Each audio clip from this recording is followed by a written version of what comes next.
우리 그리스도인이 축복, 하늘의 복을 경험한다는 것을 저는 이런 문장으로 한번 정리해 보아도 좋을 것 같다는 생각이 들었습니다. 우리 그리스도인이 축복을 경험한다는 것은 바로 하나님과 동행하면서 하나님께서 약속하신 것을 받아내는 경험이다.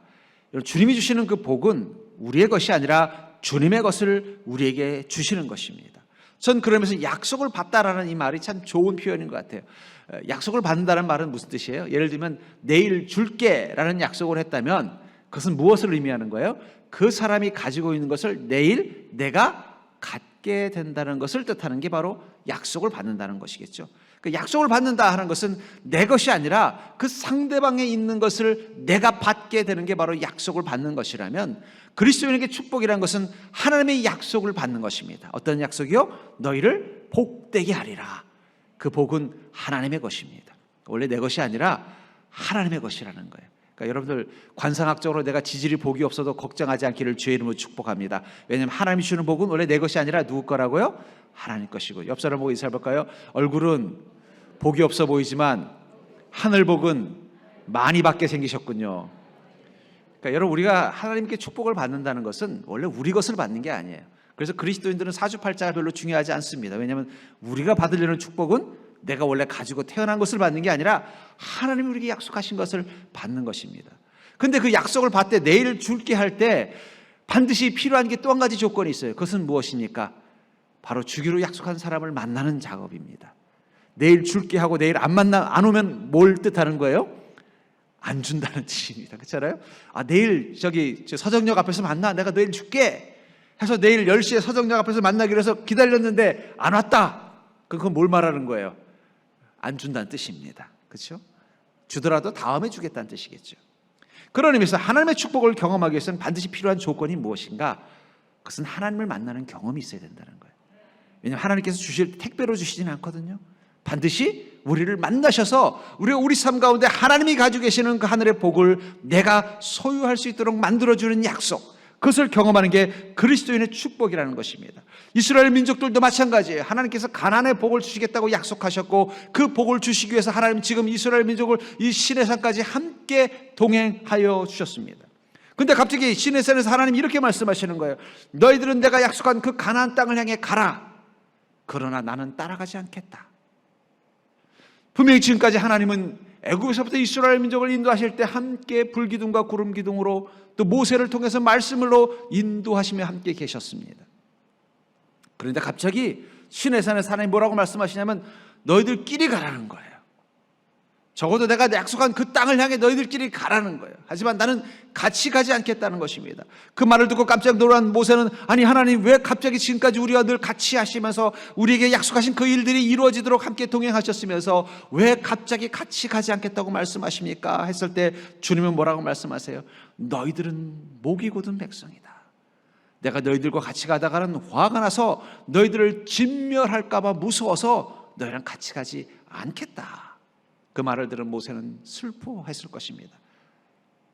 그리고 이스라엘 민족에게 그 사실을 이야기했어요. 그 말을 듣자 이스라엘 민족은 똑같이 함께 슬퍼하면서 하나님 앞에 눈물을 흘립니다. 그 순간 하나님이 그 마음을 바꾸셔서 이렇게 말합니다. 그렇다면 너희들이 가지고 있는 것 중에서 장신구를 떼어내라. 그러면 내가 어떻게 할지 정하겠다. 이 말은 뭐예요?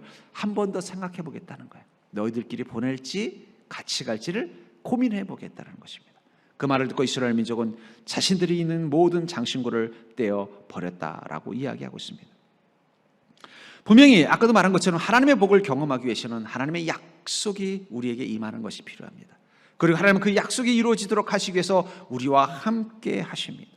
그러면서 하나님의 약속과 함께 하시고 약속을 언급하셨는데, 그렇다면은 하나님의 약속이 우리 삶 가운데에서 이루어지기 위해서는 우리는 이 두 가지 조건이 다 있어야 된다는 거예요.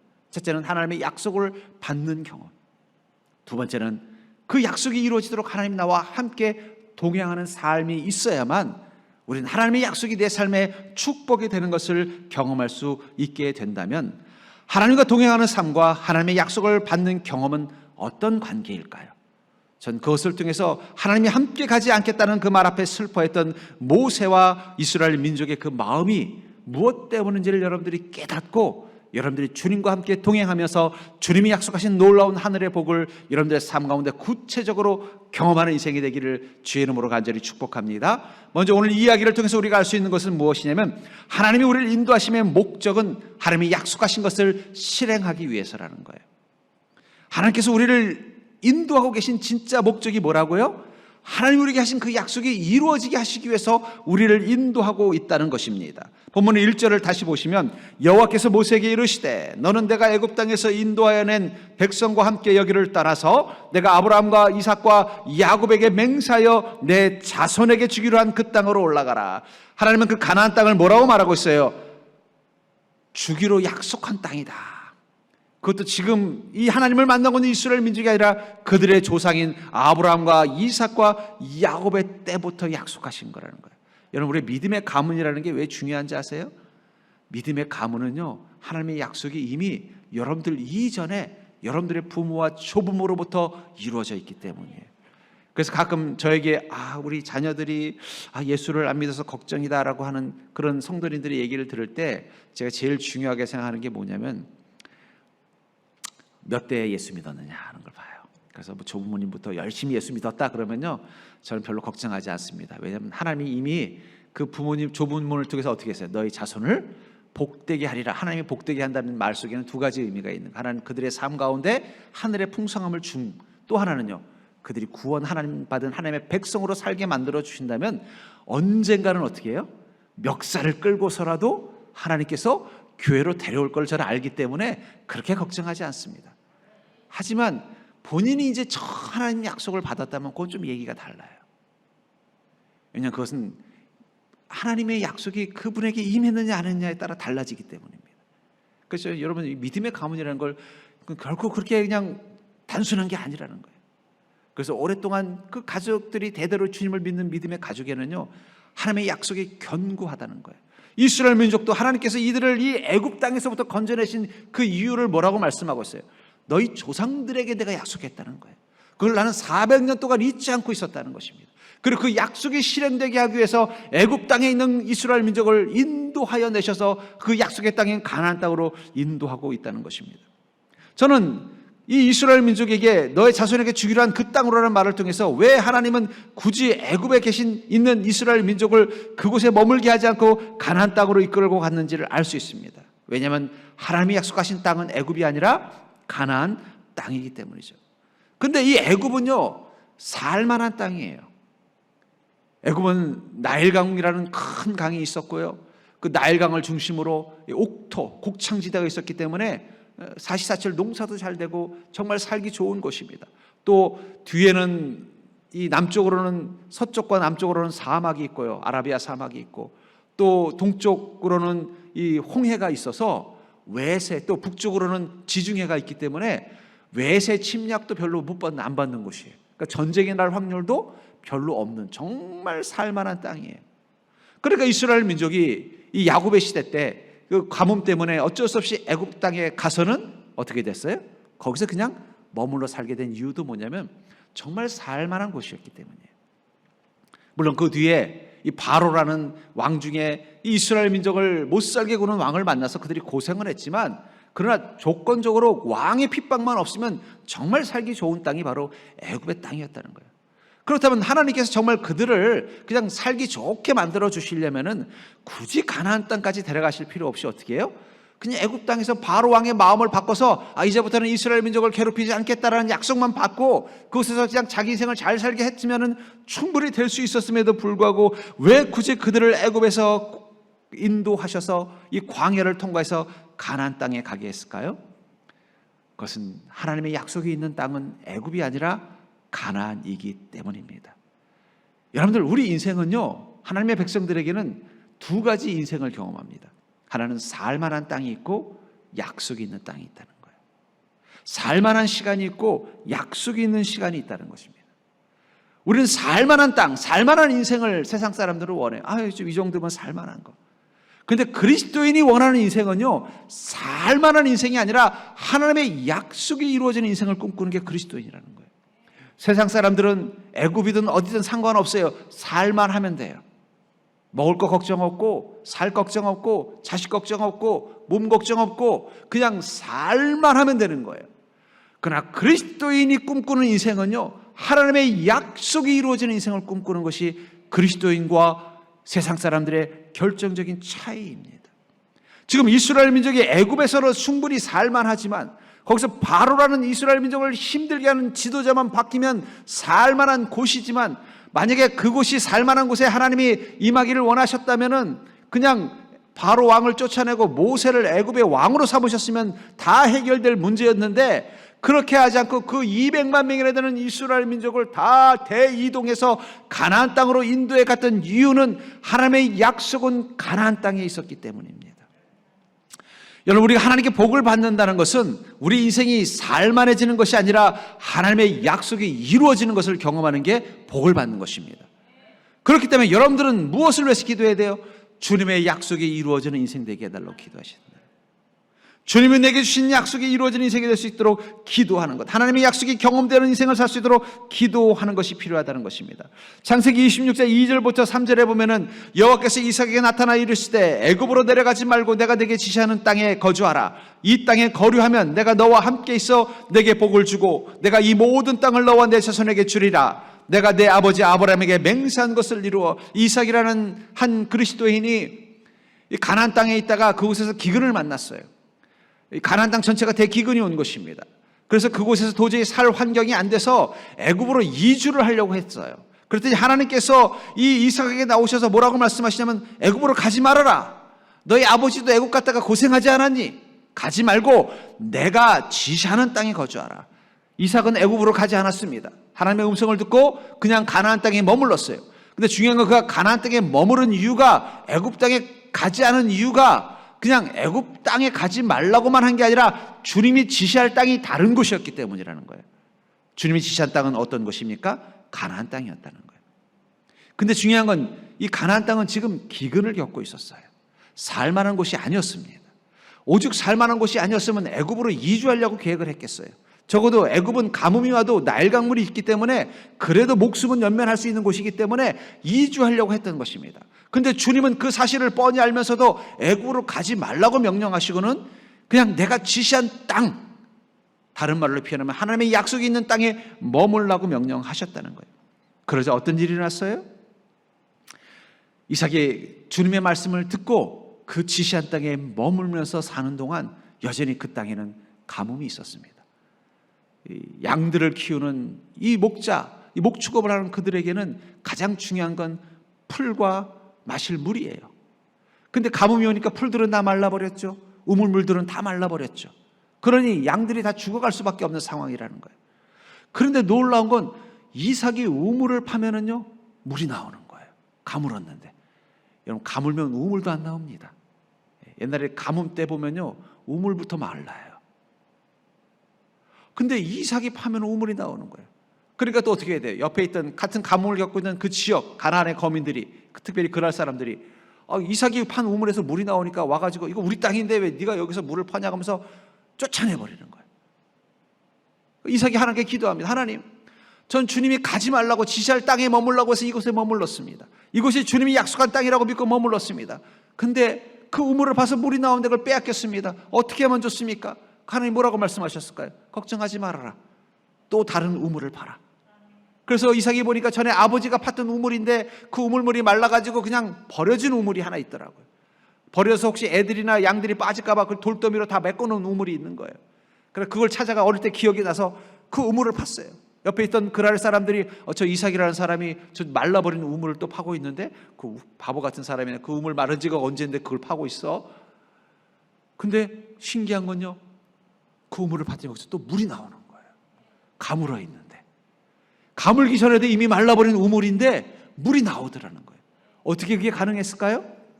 그 땅은 어떤 땅이기 때문이에요? 살만한 땅이 아니라 하나님의 약속이 있는 땅이기 때문에. 여러분, 그리스도인의 복은요, 살만한 땅을 경험하는 게 아니라 하나님의 약속을 경험하는 게 그리스도인의 복입니다. 설령 그 상황이 살만한 땅이 아닐 수도 있어요. 경제적으로 어려움이 온다든지, 육신적으로 문제가 생긴다든지, 환경적으로 어려움들이 있을 수 있다는 거예요. 그러나 중요한 건 그곳에 하나님의 약속이 있다면 그곳에는 마른 우물에서도 물이 나오게 돼 있다는 거예요. 주님은 그것을 통해서 우리가 복되게 하신다는 거예요.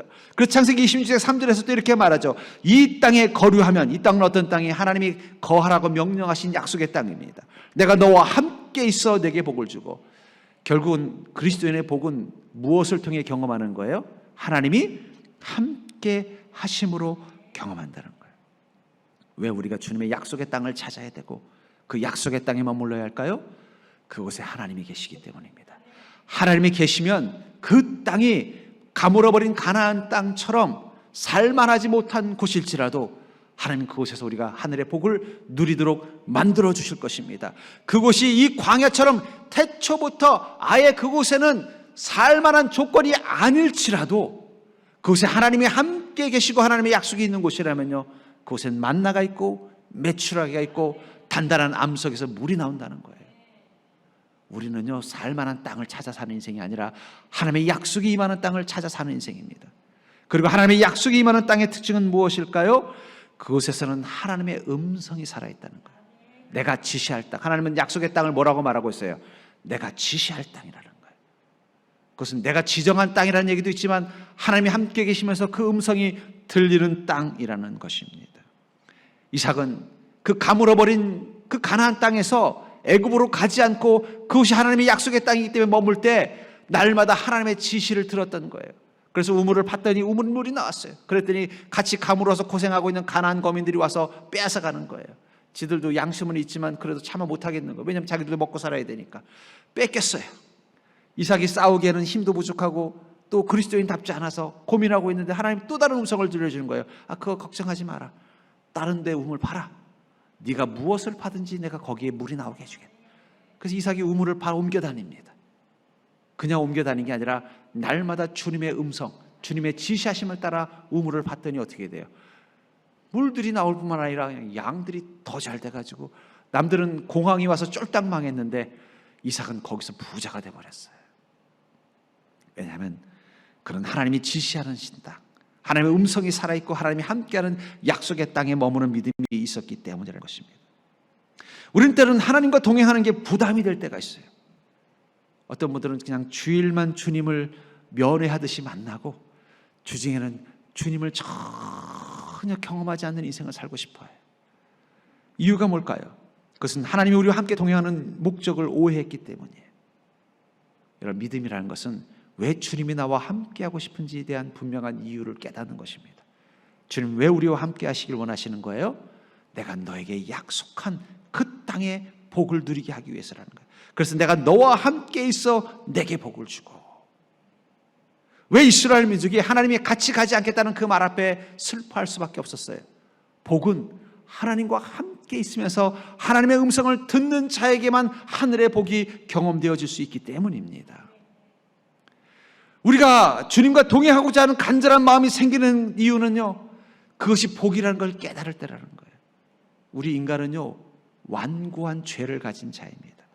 아이들도 보십시오. 저는 아이들이 왜 죄성을 가졌는지 알 수 있는 게 뭐냐면, 애들이 엄마랑 놀이터를 가든지 시장을 가면요, 엄마 옆에 붙어 있지 않고 자꾸 떠나려고 그래요. 대부분 미아가 되는 애들의 공통점이 뭐예요? 엄마가 없는 상황에서 미아가 된 게 아니라 엄마 곁을 떠나서 미아가 된 경우가 많아요. 엄마랑 같이 시장 장 보고 있는데 얘는 훅 뛰어가지고 딴 데 갔다가 엄마 잃어버리거나, 분명히 옆에서 같이 놀이터에서 놀고 있다가 엄마가 잠시 그 옆에 옆집 그 엄마랑 얘기하는 틈에 또 뛰어가지고 나가서 미아가 된단 말이에요. 저는 아이들이 그런 행동을 보면서, 야, 아이들이 저렇게 하는 걸 보니까 우리가 아버지 대신 하나님 앞에서도 저러고 살고 있겠구나. 왜 우리가 주님과 동행하는 게 부담스럽냐? 그건 우리 안에 죄성이 있기 때문이에요. 하나님과 함께 있어도 자꾸 뛰쳐나가고 싶은 거예요. 지금 빨리 교회를 떠나고 싶은 마음이 있다면 여러분들이 아직도 어린아이 같은 마음이 있기 때문이라고 생각하십시오. 그게 우리 죄성이라는 거예요. 그런데 믿음은 무엇을 깨닫는 거예요? 주님 곁에 있어야 하나님의 약속을 경험하는 복을 누릴 수 있다는 걸 깨닫는 거예요. 전 그런 의미에서 여러분들 날마다 주님의 음성이 들리는 인생이 되기를 주의 이름으로 축복합니다. 그렇기 때문에 여러분들, 우리가 주님과 함께 동행할 때 우리가 그것이 복이 되려면 주님의 음성이 날마다 들려진다는 거예요. 하나님 우리와 함께 하시면서 날마다 우리가 하늘의 복, 약속을 경험하는 삶이 되기 위해서는 날마다 우리에게 말씀하신다. 아까도 말한 지시한 땅, 그 말은 하나님의 약속, 지명한 땅이라는 뜻도 있지만 하나님이 그곳에서 함께 계시면서 어떻게 돼요? 그들의 삶 가운데 구체적으로 어떻게 하늘의 복을 누리며 살면서 자기 인생의 가뭄을 이겨낼지를 말씀해 주실 거라는 거예요. 애굽에서는 그런 일이 일어나지 않았던 것입니다. 그것은 살만한 땅이었어요. 외형적으로는 살만한 땅이었지만 적어도 하나님의 음성이 있는 땅은 아니었던 거예요. 그 속에서 그들은 점점 주님을 잊어버리고 주님과 동행하는 방법을 잃어버리고 점점 더 그 살만한 땅에 길들여지다가 어느 날 고약한 바로라는 문제를 만나자 그 살만한 땅은 지옥과 같은 땅으로 바뀐 거예요. 하나님의 음성이 살아있는 땅, 그곳에서만 우리는 천국을 경험할 수 있는 것입니다. 그렇기 때문에 여러분, 날마다 주님의 음성이 들려지는 인생이 되기를 주의 이름으로 축복합니다. 날마다 주님의 음성이 들려진다는 얘기는 그곳이 어떤 곳이라는 거예요? 주님이 약속하신 땅이라는 거예요. 가정에 주님의 음성이 날마다 들린다면요, 설령 가뭄을 겪은 이삭과 같은 상황이라도 걱정하지 않기를 바랍니다. 왜냐하면 주님의 음성이 들린다는 것은 주님의 약속이 지금 우리 가정 가운데서 이루어지고 계신다는 거예요. 주님이 함께 계시면서 운행하고 계신 것이기 때문에. 여러분들 일하는 일터에서 주님의 음성이 날마다 들린다면요, 지금 당장은 사업적으로 어려움이 있더라도 걱정하지 않기를 주의 이름으로 축복합니다. 왜냐하면 주님의 음성이 들린다는 건 그것이 주님이 지시하신 땅이고 그것은 하나님의 역사하심을 통해서 하나님의 약속이 이루어질 것을 뜻하기 때문이에요. 아무리 살만한 땅이라도 주님의 음성이 없다면 우린 긴장해야 돼요. 언제 바로 같은 마귀가, 바로와 같은 시험이, 바로와 같은 환란이 와서 살만한 땅을 끔찍한 지옥과 같은 땅으로 바꿀지 모르는 것이기 때문입니다. 전 그러면서 여러분들, 주님의 음성이 들리지 않는 것이야말로 우리 그리스도인이 가장 긴장해야 되는 이유예요. 여러분들 가정에서 주님의 음성이 들린다면 여러분들 걱정하지 마십시오. 여러분 직장에서 일을 하는데, 사업을 하는데 그곳에서 주님의 음성이 날마다 들린다면요, 여러분 걱정하지 않으셔도 돼요. 근데 아무 음성도 들리지 않고, 심지어는 교회 와서 예배를 드리는데도 그 예배의 자리에서 주님의 음성이 들리지 않는다면 여러분은 심각하게 생각하셔야 된다는 거예요. 적어도 이 이스라엘 민족은 주님의 음성이 들리지 않게 되는 그 상황, 너희들끼리 가라는 그 말을 들었을 때 그들은 너무너무 슬퍼하고 고통스러워했다는 거예요. 주님의 음성이 들리지 않는다면 우리가 어떻게 주님의 약속을 경험하는 인생을 살 수 있겠습니까? 적어도 그들은 축복을 받는 비결이 무엇인지를 알고 있었다는 거예요. 전 여러분들이 예배를 통해서 반드시 주님의 음성을 듣고 돌아가는 걸음이 되기를 주의 이름으로 축복합니다. 예배의 자리뿐만 아니라 여러분들의 가정에서, 여러분들의 직장에서 주님의 음성이 들리도록 여러분들의 환경을 만드셔야 돼요. 말씀을 매일 듣고 찬양하고 기도하고. 우리 가정에 문제가 있는 분들은요, 아침에 제일 먼저 일어나셔서 그 거실에서 무릎 꿇고 가족들의 문제를 놓고 기도부터 하십시오. 하나님, 우리 가족들의 이 문제 주님 답을 주십시오. 응답해 주십시오. 그리고 직장 출근하시는 분은 직장에 그냥 바로 들어가지 마시고 직장을 한 바퀴 돌면서 땅밟기 기도를 하십시오. 주님, 이 산지를 저에게 주십시오. 이 직장이, 이 사업장이 하나님이 저에게 약속하신 그 지시한 땅이 되게 해주십시오. 그것을 위해서 오늘도 주님의 음성이 제게 들리게 하여 주시옵소서. 기도하셔야 된다는 거예요. 그러나 때로는 우리가 주님의 음성이 들리지 않을 때가 있습니다. 하나님이 함께 계심이 경험되지 않을 때가 있다는 거예요. 그 하나님이 함께 하심이 느껴지지 않는 순간, 그때에도 감사한 것은 하나님의 약속은 계속되고 있다는 것입니다. 하나님이 함께 계심이 느껴지지 않는 그 순간도 우리를 향하신 하나님의 약속은 계속되고 있다는 사실을 여러분들 믿으시기를 주의 이름으로 축원합니다. 3절을 보시면 너희를 젖과 꿀이 흐르는 땅에서 이르게 하려니와 나는 너희와 함께 올라가지 아니하리니 너희는 목이 곧은 백성인즉 내가 길에서 너희를 진멸할까 염려함이니라. 여기 뭐라고 말씀하고 있냐면 하나님께서 이 젖과 흐르는 땅에 이르게 하려니와 너희를 어떻게 하겠다는 거예요? 그 약속의 땅에 도착하게 해주겠다는 거예요. 그러나 너희는 목이 곧은 백성이지 내가 함께 가지 않겠다라고 말씀하고 있다는 거예요. 하나님은 분명히 이스라엘 민족을 하나님의 백성으로 삼으셨습니다. 그럼에도 불구하고 그들과 함께 하지 않겠다고 말씀하신 이유를 뭐라고 말하냐면 목이 곧은 백성이라서 그렇다라고 말하고 있다는 거예요. 그것을 한 번만 말한 게 아니라 3절에서만 말한 게 아니라 5절에서 또 뭐라고 말씀하고 있어요? 너희는 목이 곧은 백성인즉 두 번이나 반복하고 있습니다. 하나님도 인격의 하나님이십니다. 인격이 있기 때문에 하나님도 실망하실 때가 있고 슬퍼하실 때가 있고 분노하실 때가 있는 거예요. 하나님이 이스라엘 민족에게 상처받으신 거예요. 내가 너희들을 사랑해서 너희 조상들에게 한 약속을 지키기 위해서 그 애굽 땅에서 놀라운 이적들을 행하고 너희를 가나안 땅으로 인도하고 있었는데 가만히 보니 너희들은 목이 곧은 백성이구나. 그러니까 여러분들, 우리가 하나님을 실망시킬 때 우리가 가장 주의해야 될 부분 중에 하나가 뭐냐면 나는 과연 목이 곧은 백성인가 아닌가를 돌아볼 필요가 있다는 거예요. 하나님 이 목이 곧은 백성이라는 그 이유 때문에 어떻게 한다는 거예요? 내가 같이 가다가 너희들을 진멸할지도 모르겠다는 거예요. 그러니까 저는 만약에 하나님께서 계속 같이 가겠다고 하셨으면은요, 그건 위험한 거예요. 왜냐하면 그들이 목이 곧은 백성이라 하나님 앞에 범죄했을 때 어떻게 하시겠다는, 그들을 진멸하시겠다는 뜻이에요. 근데 하나님이 내가 너희들을 구원하겠다고 약속했다면 끝까지 그 약속을 지키기 위해서 내가 너희랑 같이 가지 않겠다는 거예요. 때로는 하나님께서 우리 인생 가운데 함께 계심이 느껴지지 않을 때가 있을 것입니다. 여러분, 그때 하나님 어디 계세요? 원망하지 않으시길 바랍니다. 하나님이 여기부터 계시지 않는 것은 여러분들을 구원하시겠다는, 여러분들에게 축복하시겠다는 하나님의 약속을 지키기 위해서 여러분들 곁에서 좀 멀리 떨어져 계신 거예요. 하나님 도대체 어디 계시길래 제가 이런 상황입니까? 그럴 때 여러분들 하나님 원망하지 않기를 바랍니다. 왜냐하면 하나님께서 멀리 떨어져 계신 이유는 여러분들하고 한 약속을 끝까지 지키기 위해서 잠시 멀리 떨어져 있는 거예요.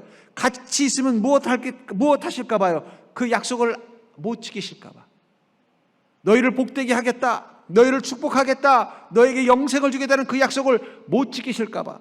왜냐하면 우리가 너무 목이 곧은 백성인 게 하나님 눈에 보이는 거예요. 같이 있으면 하나님께서 약속을 깨버리시고 우리를 심판하실까 봐 무서워서 어떻게 하는 것입니까? 난 안 볼란다. 멀리 떨어져 계신 거예요. 그러니까 여러분들 하나님의 음성이 안 들리면요, 오히려 감사하셔야 돼요. 하나님 그때도 우리와 한 약속을 기억하고 계시고 지키기 위해서 잠시 멀리 떨어져 계신 것입니다. 그 속에서 우리가 지혜로운 자라면 어떻게 해야 될까요? 왜 하나님께서 우리와 떨어져 계신가? 나의 어떤 모습이 하나님을 실망시키고 하나님을 분노케 하는가를 생각해 봐야 된다는 거예요. 이스라엘 민족과 떨어져 가겠다고 말씀하신 이유는 그들이 목이 곧은 백성이라 그것 때문에 하나님께서 실망하고 분노해서 그들을 구원이 아니라 심판하실까 봐 하나님이 나도 내가 무섭다라는 그 마음 때문에 멀리 떨어지겠다고 말씀하신 거라면, 하나님이 내 인생 가운데 계시지 않는 것처럼 느껴질 때 우리는 긴장하셔야 합니다. 안도하시고도 긴장하셔야 돼요. 하나님, 세상이 이렇게 악하게 돌아가는데 어디 계십니까?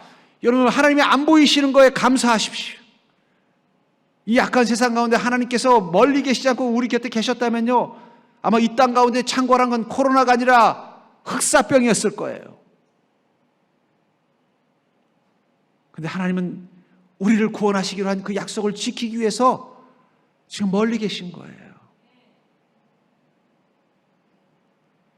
거기서 우리가 어떤 마음을 가져야 돼요? 도대체 하나님을 아프게 하고 실망시키는 것이 무엇인가? 우리가 이 땅이 하나님을 아프고 실망하게 하는 그 목이 곧은 백성과 같은 모습이 무엇인가를 빨리 찾아야 된다는 거예요. 하나님, 이스라엘 민족이 너희는 목이 곧은 백성이기 때문에 내가 너희를 진멸할까 봐 같이 못 가겠다는 말을 2번이나 반복하셨습니다. 그 말을 듣고 이스라엘 민족은 슬퍼했다고 말하고 있는 거예요. 모세가 먼저 하나님 앞에 무릎 꿇고, 무슨 말씀이십니까 하나님? 저희가 하나님 곁을 떠나서 어떻게 이 광야를 통과할 수 있겠습니까? 주님이 없이는 저희는 견뎌낼 수 없습니다. 하나님, 그 말씀을 거두어 주십시오. 저희가 어떻게 하면은 주님 앞에서 주님을 떠나지 않는 삶을 살 수 있습니까? 간절히 기도했을 거예요. 이스라엘 민족 앞에서도 그랬을 것입니다. 그리고 그들은 함께 통곡하고 회개하면서 주님의 은혜를 구했을 거예요. 여러분, 분명히 하나님은 여러분들을 포기하지 않으실 겁니다. 여러분들이 어떤 모습으로 살던 하나님 여러분들을 포기하지 않으실 거예요. 하나님 여러분들과 함께한 약속을 반드시 지키려고 하실 것입니다. 그러나 적어도 우리가 목이 곧은 백성과 같은 모습을 가지고 있다면 하나님은요, 멀찍이 떨어져서 우리 삶 가운데 아무 일도 하지 않을 거예요. 아니나 다를까 하나님이 염려한 일이 일어났어요. 이스라엘 민족이 하나님과 함께 이 가나안 땅을 향해 가다가 드디어 요단강 건너편에 섰습니다. 그리고 12명의 정탐꾼을 보내서 그것을 정탐하고 왔더니 이스라엘 민족이 소요가 일어났어요. 아이고, 그냥 애굽에 살걸. 거기 거민들을 보니까 우린 갔다가 다 떼죽음 당하겠다. 다시 돌아가자. 막 폭동이 일어난 거예요. 하나님이 속으로 그랬어요. 내가 이럴 줄 알았다. 시내산에서 보니까 너희들이 딱 그럴 것 같더라. 화가 엄청나게 나신 거예요. 근데도 하나님 그들을 다 죽이지 않으셨습니다. 다시 멀찍이 떨어지셨어요.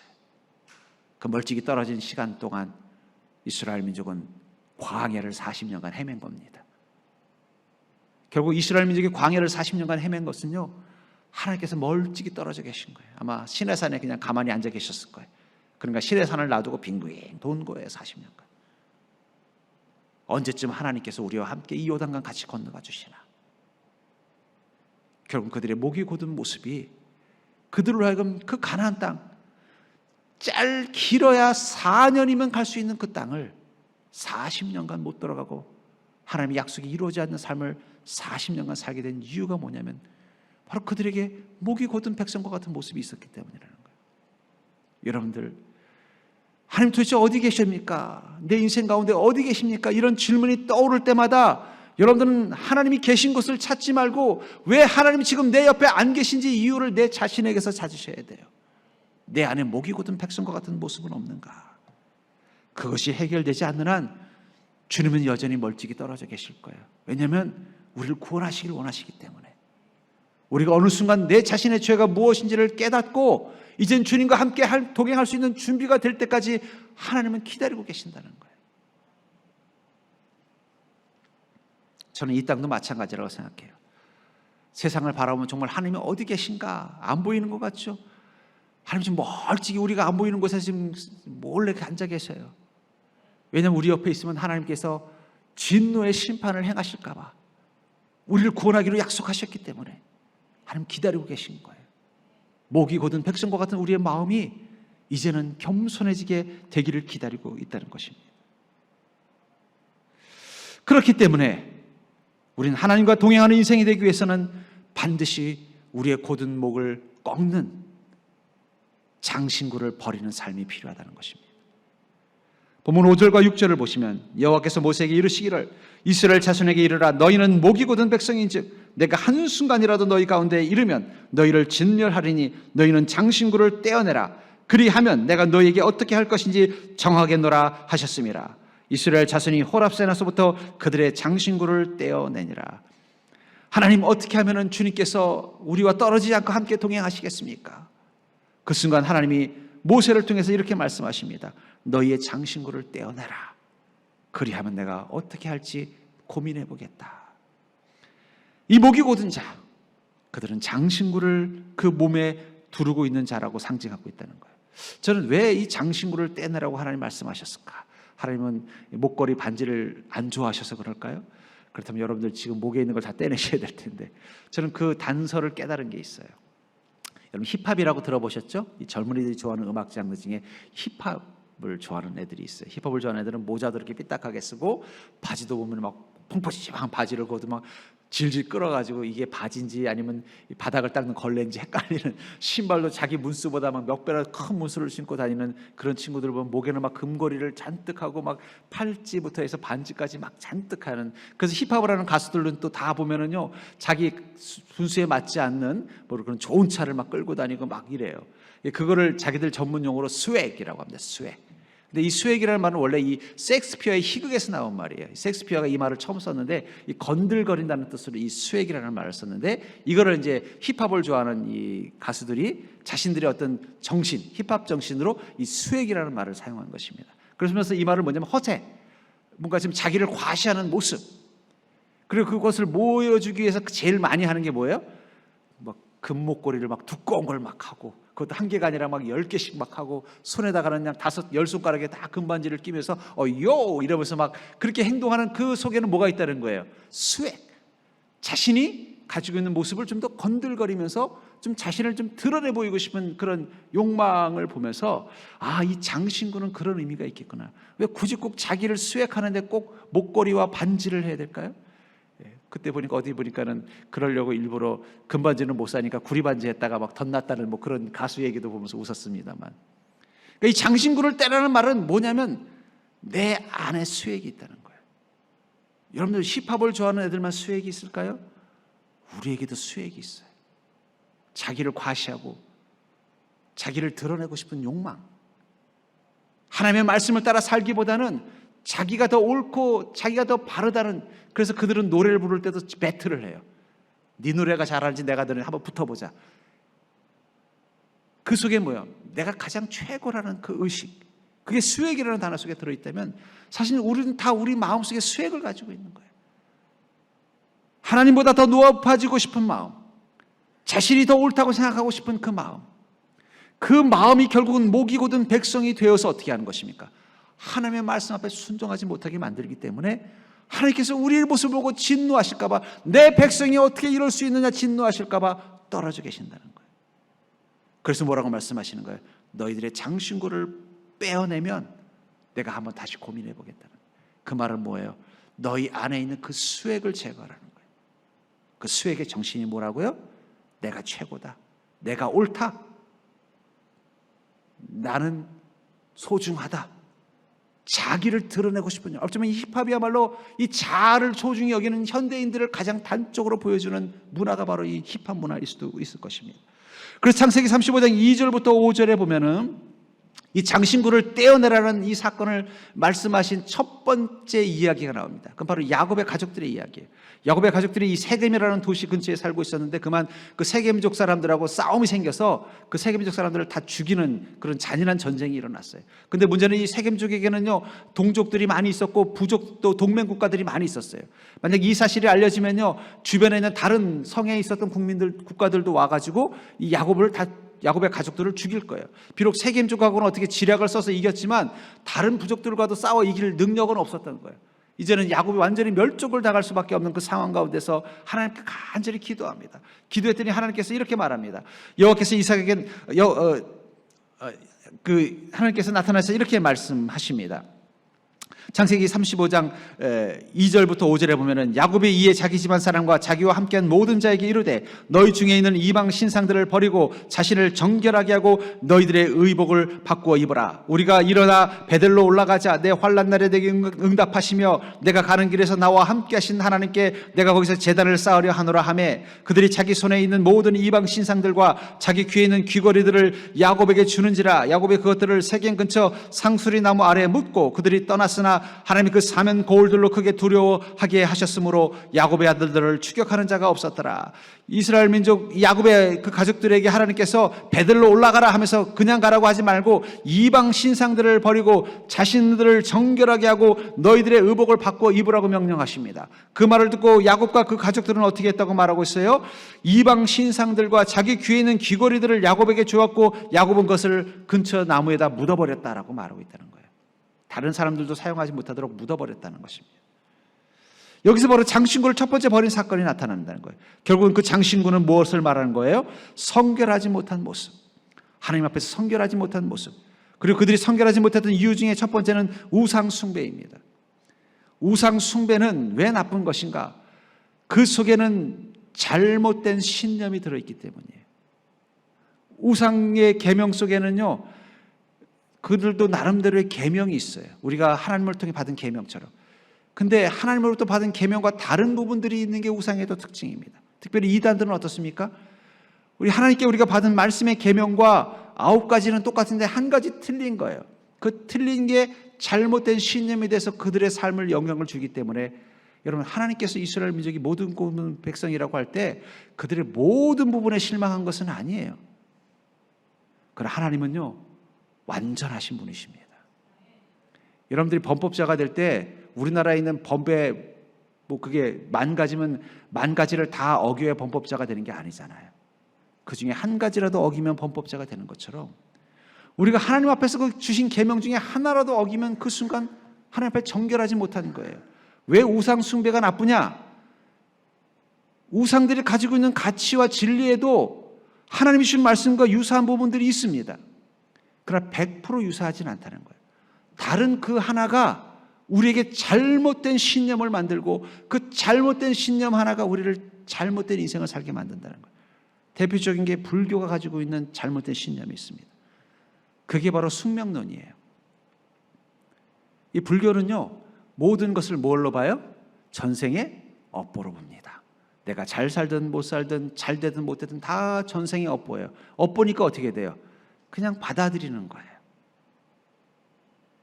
그게 신념이 되면 어떻게 돼요? 그냥 고난이 있어도 그냥 그냥 그대로 받고, 우리말로 하면 팔자르니. 그러니까 사실은 우리나라 국민들은요, 오랫동안 불교의 신념이 그 뿌리 속에 깊게 내려져 있기 때문에 예수님을 믿어도 여전히 뭐예요? 아직 버리지 못한 그 우상의 그 장식품들처럼 그 잘못된 신념을 마음속에 품고 있어요. 어디 하나님께서 전생이 있다고 말했습니까? 하나님 뭐라고 말씀해요? 나는 태초에 너희를 택하였다. 어떻게 택했다는 거예요? 내 백성으로 택했다고 말하잖아요. 그리고 예수 믿으면 어떻게 된다고요? 거듭나서 변화된다고 말하고 있어요. 왜 한국 기독교들이 잘 안 변하느냐? 아직도 버리지 않은 장신구가 있습니다. 그 업보, 팔자, 숙명, 내 힘으로는 꺾을 수 없는 힘. 성경에 보십시오. 어디 그런 말이 있습니까? 누군지 예수를 믿으면 새로운 피조물이 된다고. 근데 여전히 우리 안에 버리지 않은 장신구와 같은, 우상을 상징하는 장신구와 같은 그 병든 신념이 우리 조상 대대로, 어쩌면 여기 이 장신구를 버리라고 할 때 이스라엘 민족이 가지고 있었던 장신구 중에는 그들의 아버지, 그들의 아버지의 아버지, 그들의 아버지의 아버지로부터 그 400년 대대로 물려받은 것들도 있을 거예요. 그 속에 어떤 정신이 들어있는 거예요? 하나님의 말씀과는 무관한, 오히려 하나님의 말씀을 거역하게 만드는 메시지가 들어있는 그 우상처럼 우리 안에 그런 신념이 있다는 거예요. 그게 우리가 하나님의 말씀을 온전히 받아들이고 그 말씀을 통해서 변화되는 삶을 살지 못하게 만드는 이유예요. 왜 한국 기독교인들이 잘 안 변하나? 그건 여전히 이 팔자 운명이라는 장신구를 가지고 있어요. 아니에요. 예수님을 만나면 변화되게 되어 있습니다. 예수님을 만나면 인생이 바뀔 수 있어요. 근데 중요한 건 여전히 그 장신구와 같은 내 마음의 병든 신념이 주저하게 하는 거야. 아이, 뭐 예수님 만나도 뭐 인생이 달라질 수 있나? 그러다 한두 명 못하는 사람은 거봐, 저 권사님도 못하는데 나라고 할 수 있겠어? 요즘은 목사도 못하더라. 그건 그 사람은 그 사람의 운명이고, 하나님이 불가능해서 그렇게 된 게 아니라는 거예요. 그런 바로 그 거짓 신념이라는 장신구가 있다는 거예요. 또 의복을 벗어라. 의복은 뭐예요? 그 세겜 속에 살면서 아마 야곱의 가족들은 세겜 사람과 똑같은 옷을 입으면서 자기들도 모르게 어떻게 해요? 나도 세겜 사람들처럼 살고 싶다. 그들의 죄된 삶에 동화된 것입니다. 우리도 이 땅에 살다 보면요, 자꾸 이 땅의 가치관, 이 땅의 모습에 동화되어져서 점점 하나님의 말씀과 하나님과 동행하는 삶을 잃어버린다는 거예요. 적어도 이 이스라엘 민족은 하나님의 분노 앞에 슬퍼할 줄 아는 자였어요. 하나님께서 너희들과 같이 못 가겠다. 그 순간 그들은 슬퍼하면서 주님 어떻게 하면 좋습니까? 그때 주님 뭐라고 말씀하세요? 그 장신구를 떼어내라.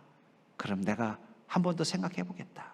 그 순간 그들은 한 사람도 남김없이 다, 창세기 33장 4절에 보니까 백성이 이 준엄한 말씀을 듣고 슬퍼하여 한 사람도 자기의 몸을 단장하지 아니하니, 어떻게 했다는 거예요? 장신구를 다 떼내버렸다는 거예요. 저는 우리 시대를 보면서 걱정이 되는 것은요, 하나님이 분노하고 계신 걸 뻔히 알면서도 아무도 슬퍼하지 않는다는 거예요. 적어도 우리 그리스도인들은 이 땅을 보면서 하나님께서 분노하실 만한 상황이라면 우리라도 슬퍼하셔야 돼요. 적어도 이 이스라엘 민족들, 이 목이 곧은 백성이라고 평가되는 이스라엘 민족들은 그래도 하나님이 분노하는 순간 어떻게 했다고 말하고 있어요? 그들이 다 그 말씀을 듣고 슬퍼하면서 한 사람도 자기 몸을 단장하지 않았다고 말하고 있다는 거예요. 단장하지 않았다는 것은 회개를 상징하는 것입니다. 이스라엘 민족은 회개할 때 어떻게 합니까? 옷을 찢고 몸에 채를 뿌리면서 몸에 있는 모든 장식들을 다 버려버리고, 마치 우리가 초상 났을 때 이 상주들이 삼배옷을 입는 것처럼 자신이 죄인이라는 그 표식으로 장식을 하지 않고 슬퍼했다고 말하고 있어요. 회개한 것입니다. 적어도 이스라엘 민족들은 목이 곧은 백성이라는 하나님의 꾸지람 앞에서 회개의 눈물을 흘릴 줄 알았는데, 우리 시대는 어떻습니까? 이 땅의 그리스도인들은 어떠냐는 거예요. 지금 분명히 하나님이 화가 날 만한 상황이라는 걸 다 알면서, 지금 하나님께서 우리 곁에 떠나 계신 이유가 이 땅이 너무나 악해져서 목이 곧은 백성과 같은 이 시대라는 걸 아시기 때문에 하나님께서 이런다는 걸 알면서도 우리는 슬퍼하지 않아요. 저는 그게 더 걱정입니다. 하나님의 분노 앞에 무감각해져 버린 이 시대, 그 속에서 우리가 해야 될 일은 무엇입니까? 장신구를 떼어내는 믿음. 내 안에 아직도 하나님의 말씀과 무관한, 하나님의 뜻과 무관한, 하나님의 바람과 무관한 것들이 아직도 내 목과 내 손, 내 마음속의 목과 내 마음속의 손가락에 끼어져 있다면, 그렇다고 여러분들 굳이 목에 있는 금반지를 떼지 마십시오. 하나님 말씀하신 장신구는 여러분들의 몸에 있는 그걸 말하는 게 아니라 여러분들의 영혼 속에 있는 장신구를 이야기하는 거예요. 그 병든 신념들, 하나님의 말씀과는 무관한 욕망들, 그 죄들을 떼어내어야만, 그래야만 하나님이 함께 하시겠다는 거예요.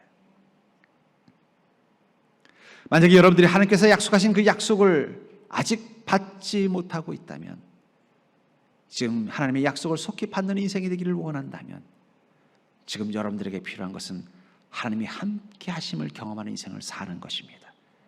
하나님이 함께 하시면 약속은 반드시 이루어지는 거예요. 약속을 받으려면 약속한 사람을 만나야 되는 것처럼, 하나님의 약속을 받는 인생을 경험하려면 그 약속하신 하나님을 만나야 되는 것처럼, 그러려면 우리에게 지금 필요한 것은 무엇입니까? 우리가 버려야 될 장신구가 무엇인가? 하나님을 실망시키는 목이 곧은 백성의 모습은 무엇인가를 우리 안에서 찾아야 되는 것입니다. 그리고 더욱더 하나님과 함께 동행하는 삶이 되기를 간절히 사모하는 믿음을 회복하는 것입니다. 그러기만 하면 여러분들이 설령 살만한 땅인 애굽이 아니라 살 수 없는 광야에 있어도 하나님의 약속은 이루어집니다. 설령 여러분들이 처한 상황이 좋은 이른 비와 늦은 비가 내리고 적절하게 풀이 자라는 가나안 땅이 아니라 가물어 가지고 모든 우물물들이 말라버리는 그 땅 같은 상황일지라도 하나님과 함께하면 마른 우물에서 생수가 터져나오게 돼 있다는 거예요. 전 여러분들이 그 약속을 여러분들의 삶 가운데 경험하는 귀한 인생이 되기를 주의 이름으로 간절히 축원합니다.